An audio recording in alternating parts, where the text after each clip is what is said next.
Alright, what's going on, people? As the thumbnail says, you do not need steroids or PEDs, performance enhancing drugs, to compete in powerlifting on a high level. You do not need them in general overall fitness. What I see the main mistake is that men and women will start to lift or get into some type of fitness, and when things don't go their way, they jump immediately to doing a PED cycle. Excuse me. What I find wrong with that is you never get to find out what you're truly made of, what your true potential is. Jumping right into the deep end, especially, I literally see kids 16 to 18 years old, because they want to hit a number in powerlifting, go on. And in all honesty, the shit that they're taking ain't necessarily making them that much stronger. For one, they're newer. They might be at it for 3 to 4 to 6 months. For two, it's in their head that it's in their body, so they're working harder. Their volume and their output is higher. If they take that same kind of mindset and just put in the hard work and put in the output and put in the volume, guarantee they're going to get the same result. Now, if you're going for an all-time record, one that's been in existence for 20 to 30 years, and you've been powerlifting or strength training consistently for 15 to 16 years, then you want to make that leap to get that number, I have no problem. I'm not saying you should. I should point out I am not a medical doctor. I'm not giving advice on how to take or why you should take PEDs. That's not my lane. I'm just pointing out the times when I believe it would be appropriate. And some people never stop making gains. They slow down, but if they're smart enough, they go through all their training and see what worked and what didn't work, and just keep modifying that over time. Now, if you're an older male,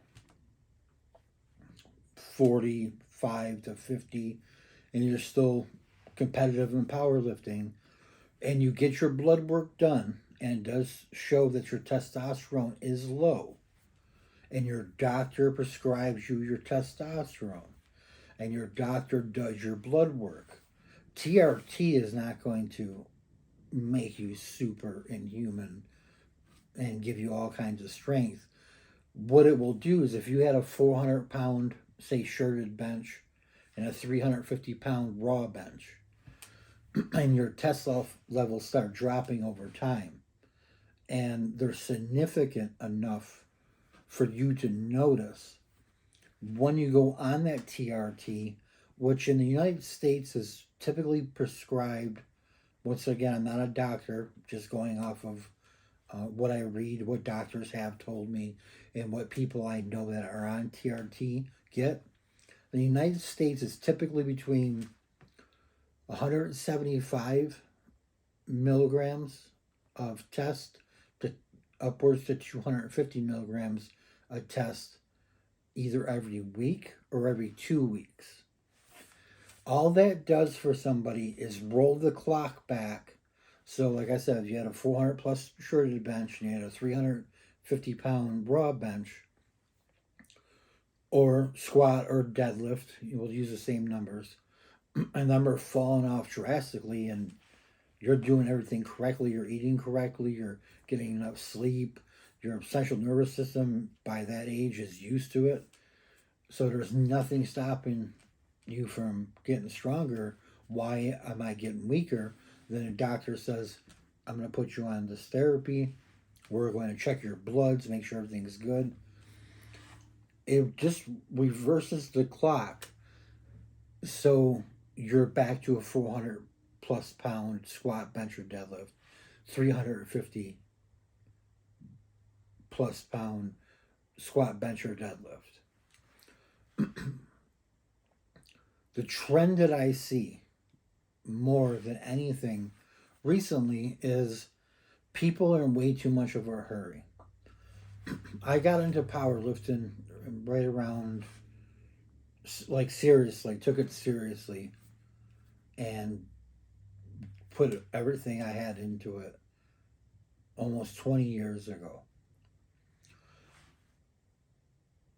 I've ran 2 PED cycles, and I'll tell you exactly what I took. I took 1 cc of Testosterone, 1 cc of Deca, nandrolone decanate, and I did 50 milligrams of Anavar for 3 weeks leading up to the meet.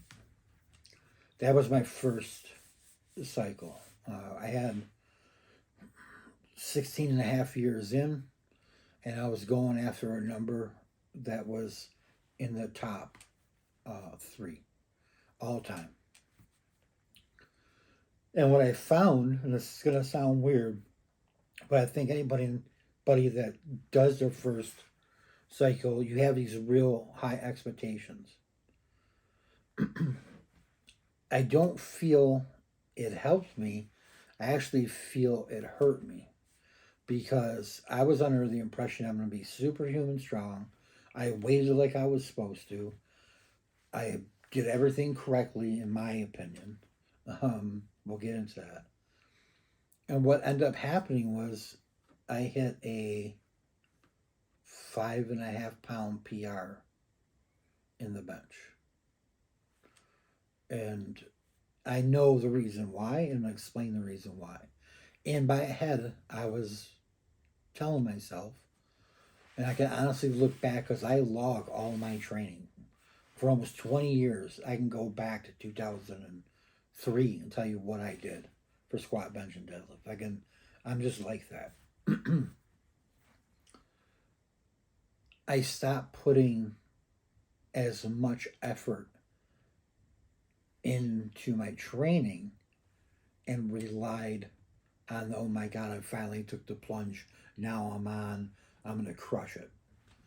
And what I was ignorant to then, even though I've been around them my whole life, and I've seen how people train on them my whole life, I was ignorant in the fact that I didn't think I would have to work as hard. If I worked as hard as I did natural on my first cycle, I would have most likely have the all-time 198 record in single ply across, by dots, by Wilks, whatever you want to say it. I just slacked. Now, at this time, I had a 501 pound touch and go bench press in a single ply shirt. I only hit like 506. I was very disappointed. I went back and looked at all my training. I thought it was good, but then I had the ego check myself. And I says, look it, man, I could have achieved that without anything. And I literally could have. I know I could have. I mean, it's fucking 5 pounds, right? So I said, I'm never doing that again. It was a waste of time for me personally. And then I started to really think about it, and I wrote a training out, and I did the same exact dosage and the same exact PEDs. So the test and the Deca, nandrolone decanate, and the test enantate, I ran for 12 weeks. 3 weeks before the meet, once again, this time I ran 75 milligrams of Anavar. But I worked as hard as I've ever worked in my life. while I was on them as I used to while I was off them. And the end result of that was I got to a meet and I benched 617 at 198. And that was my opener. I missed my second and my third attempt out of sheer stupidity. Went way too heavy. I should have went 617, 622, and then took something stupid. I hit 617 and it wasn't the fastest bench I've ever done, but it didn't feel hard at all. And I jumped right to 644. That wasn't going up. So them are my two experiences. And the reason why the thumbnail says you do not need PEDs is because here's, from my experience, the facts. I don't believe that the PEDs that I took gave me an extra 100 pounds in the bench. What they did is what they're designed to do. They healed me quicker. Now, if anyone knows me, I only work out 3 days a week. That's it. Whether it's for a full meet or bench only. 3 days a week, that's it. I get lots of rest. My central nervous system can handle it. I'm the type of person that can literally max out Monday through Friday and not have a problem. My lifts never go down. The reason why I say that the PEDs didn't make me stronger is what they did was they made me recover quicker. I mean, full recovery, like no soreness at all. And that's another thing. For some reason, my whole life, I don't get sore out of any of my training. I'll find something once in a while that I haven't done that'll make the area feel a little pumped or a little stiff, but I do not get sore like oh my God, there's no way I can go in Wednesday. Like I always wake up and I'm like, oh yeah. And I put 120% into my workouts. You can ask anybody that trains with me, you can watch my footage. I feel it just sped my recovery up. And by doing so, I don't get sore as it is, but it repaired my muscles and gave me lean muscle mass really quick. So I put on a couple extra dry pounds and I had a lot of energy. But the PEDs is not what got me the 100 pounds in the bench. What got me the extra 100 pounds in the bench, to be exact, 111, 112 pounds extra in the bench, was the advanced recovery time that I got from them. Now, I waited, you remember, I almost waited 19 years to do my second. So my first one was at 16 and a half years, and then my second one, and it was the same exact cycle, was at 19 years. I didn't notice any mood change. I didn't notice anything, but I just felt really good. Okay? And I attribute that to a lot to the Anavar, not necessarily the test or the Bcaa. I didn't put on a lot of bloat or water. My body don't respond like that. So what I did, and the reason for the thumbnail, is I found and sought out over-the-counter supplements that would recover me quicker, that were non-stimulant, because I have to have stimulant-free supplements. I was born allergic to caffeine, so anything that stimulates me can potentially put me in the hospital. One thing I've always taken, but I haven't taken it like super faithfully, but I've always taken, and I felt it helped, is glutamine. I don't care by what company. I mean, I'm sponsored by Nutrix Research, and if you go to nutrixresearch.com and at checkout, you type in code L like Larry, M like Michael, V like Victor, you'll get a huge discount on me. Excuse me. But glutamine from any company, you don't have to use Nutric research, but glutamine, I did a real hard study into what that does, other than recover your muscles. And what glutamine does is it kind of acts like testosterone. So if you don't know what testosterone really does, is it increases protein synthesis. And basically, if you've got a clean enough diet, any protein and nutrients you put in your body, it brings them to the areas that you work out. So it enhances that area, right? Performance enhancing drug, PED, enhances that area.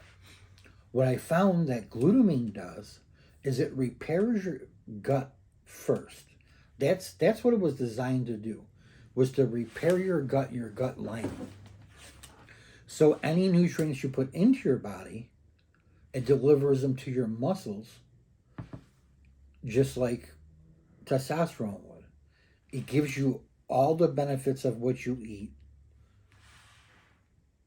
in a way better fashion. And then the second thing they found out was it didn't make you as sore. So what I did was, I was like, okay, I'm going to take this faithfully, and I'm going to take it how the doctor on the internet that wrote the article that did this study with 1,200 rowers from Oxnard University. And what I did is I took 50 grams of glutamine over the course of 1 week, kind of like a loading phase, to completely heal my gut. And then I just do 5 grams twice a day. The other supplement that I researched in depth, and I used it off and on while I was not on PEDs, and I felt like it worked, but I really did a huge deep dive into it, is HMB. Now, it sounds kind of funny, and anybody out there that takes PEDs and watches this might be like, oh, like you're full of BS or whatever. But if you really look into them, because glutamine essentially does the same thing it's supposed to do, the same thing as a testosterone would. Increase your recovery, deliver more protein synthesis to your muscles, make you bigger, a little bit of water weight, recover you fast so you can go all out, right? Testosterone, glutamine. They're kind of parallel there, if you would agree. Okay. HMB was done a study, and I did a huge deep dive to see what this was really all about. I did a deep dive, and they did a study on cyclists. And basically what the conclusion was, out of 1,500 cyclists, half of them were on HMB at 1,000 milligrams a day, and half of them were on a placebo. The ones that were on a placebo still kicked butt. They still did great. The ones that were on HMB, they gained 50% overall with output, so production and output. So they were, if they could go a mile in 12 minutes, they could go a mile and a half in 12 minutes, right? Without lactic acid buildup. They felt better, better overall sense of well-being overall. Their stamina was just through the roof, and once again, it knocked down some of the soreness. So that kind of falls in the same category as is kind of like nandrolone and Anavar. So I did a test on myself, and this is why the thumbnail says what it says. is, and this is the truth, I have the training logs to back it up. I will post them in my community tab on YouTube so you can actually see the dates and everything.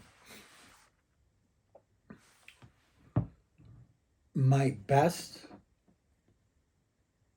floor press ever in the history, remember, 17 and a half years, almost 16 and a half years all the way drug free, then a little baby cycle, and then another 2 years, and then a baby cycle.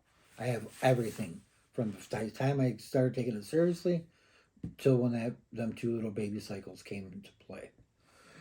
My best floor press ever for 1 rep in a loose bench press shirt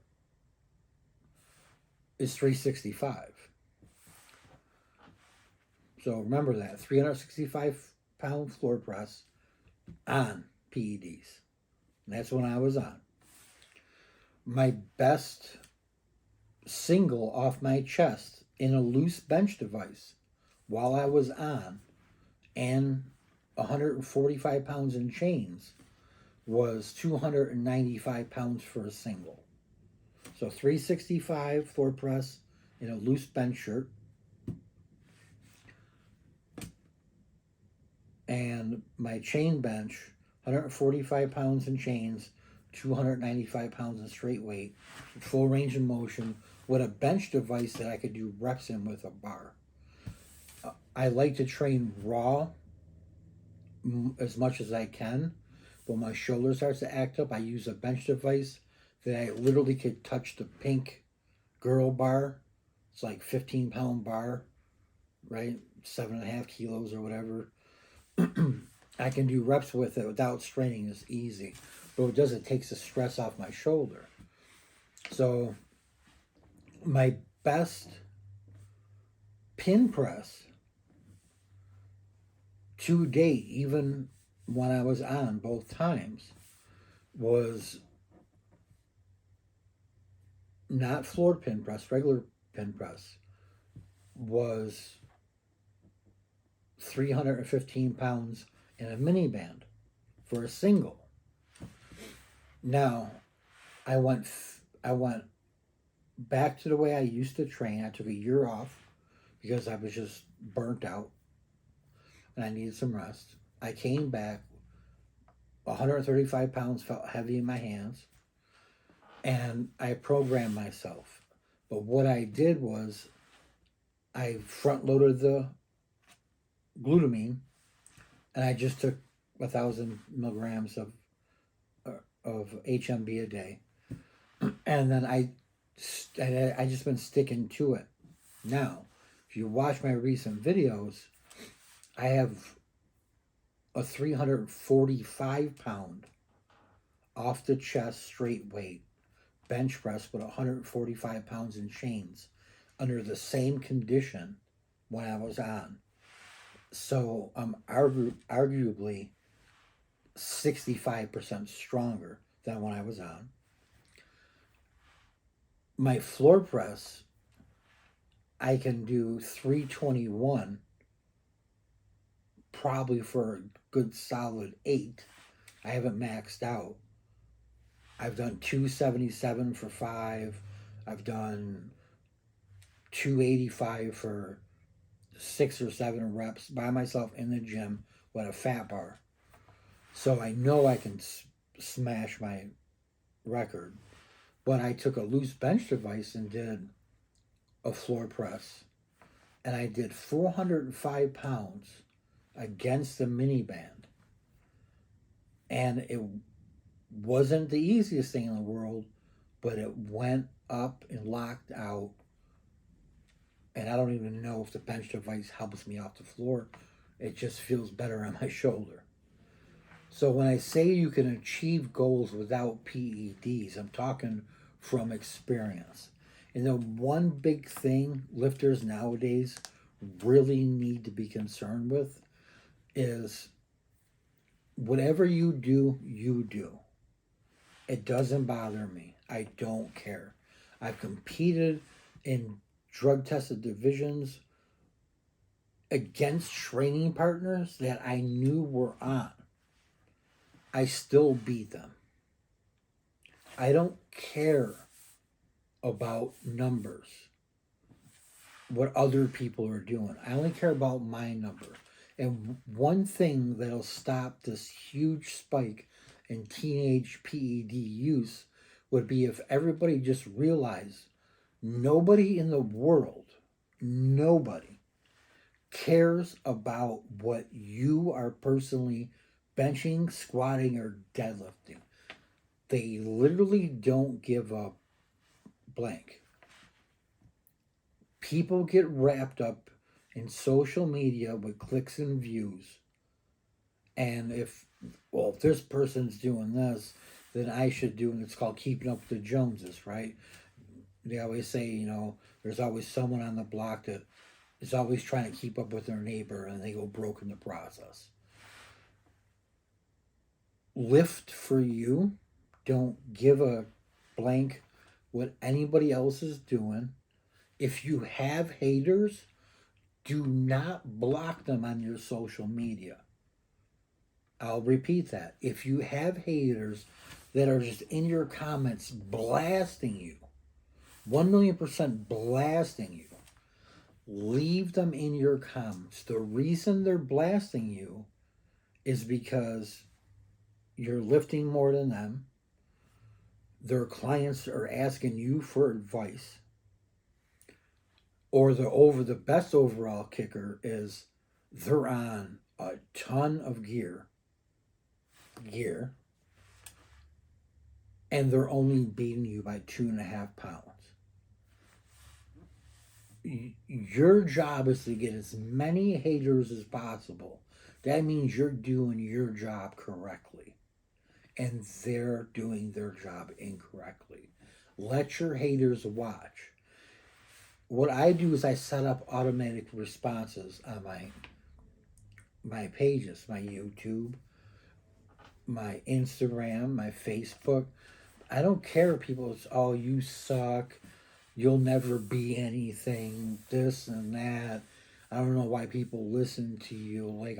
And the automatic response, and I don't block them. My automated response is, "Thank you very much for your comment. I highly appreciate it. Please keep it up." Basically, when I see encouraging comments, I'll go in and post over top of my automated response and be like, "Hey, seriously, thank you very much. Like, if you ever need any help, get a hold of me. I'm here for everybody. I'm not a hater." And haters will actually see your real response and lose their mind.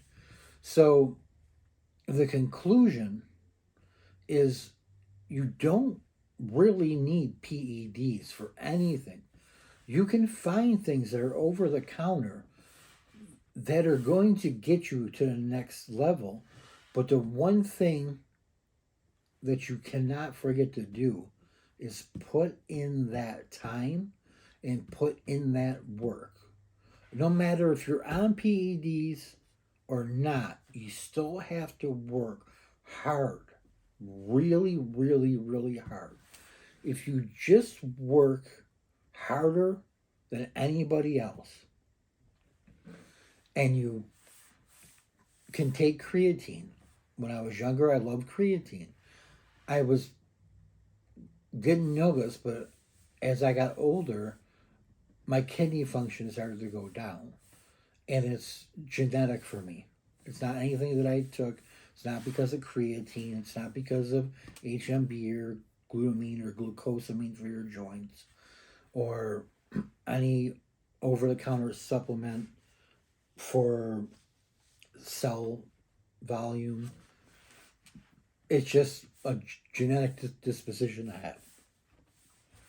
If I could take creatine right now on top of what I'm taking, HMB and glutamine faithfully, if I could throw creatine on top of that, I would love to, but I can't because I can't risk, I'm all about reward to risk. And as powerlifters, we take enough risk getting under the weight that we get under. I don't care if you're a beginner and you're 2 months in. If you're 2 months in and you're trying 315, 325, that's not normal. And that's what a lot of people got to remember. It goes back to nobody caring about your numbers. If you're a 185-pound squatter and you start training with powerlifters that know what they're doing and don't push the PEDs on you right out the gate, actually solid good guys and girls, and you start making progress, but your progress in 3 months it'll shoot up and you'll be at 275. But you put 315 on your back, you gotta be a little crazy to do that. I don't care how much you weigh. I don't care if you're a 155er. I don't care if you're 145, 118. I don't care if you're 300 pounds. You've never put that on your back before. The same with benching. If you just want to do bench only and you get a good group of people and they support you and everything's great, and you start off say with a 250 raw bench and you're doing boards and doing all kinds of stuff and you're actually dedicating yourself to your craft and you're doing research and you're getting stronger, and you in your head you're like, I gotta start handling heavier stuff. You start putting 350, 400, 455 in your hands. The first time that it's lifted off to you, you're like, oh, like, I don't care who you are. I literally don't care who you are and what your mindset is. The first time you step out of your comfort zone on your weight on your back or in your hands, especially in your hands, and you're holding it, you're going, oh my God, like, why am I doing this? But then if you decide to take it for a ride, then you realize why you're doing it, because you love it. So the moral of the story is I've done 2 PED cycles under doctor's care, around good people, some of the best people. I can't name names in the sport. And my findings are the same. And the more I talk to other lifters that are in my situation or about to be in my situation and want to go to the next level, we all have discussions, and it comes down to the same thing. Are you willing to put in the work, the 100% work in the gym and out of the gym to recover and rest with nutrition so you get the most out of your lifts? I mean, are you willing to do all that? If you are, do that first and do it over a long period of time, because whatever plateau you hit, you'll smash. 17, 18 years, if you're still doing it and you just like, hey, I really want to see what it's like, fuck it, man, go ahead. Do it. But to get places where normal people want to go, you don't need them. And I stand by that 1,000,000%. I don't plan on taking anything ever again. I know the dosages you have to take from talking to top raw lifters, and I don't see the sense in that. I don't think any world record or all-time world record, the best ever, the day that I actually hang it up and stop getting ready for meets and working around a nagging injury that, it ain't that bad, but and I actually make it to a meet and I have some fun and I do the best I can. The day that I stop doing all that and stop making videos and trying to help educate people, nobody will remember what I lifted. Nobody. At all. I might even forget. And that's the truth of our sport. Our sport is very unforgiving. So remember 2 things. 1, if you put in a massive amounts of work and do your research into over-the-counter supplements, you can achieve what you personally want to achieve.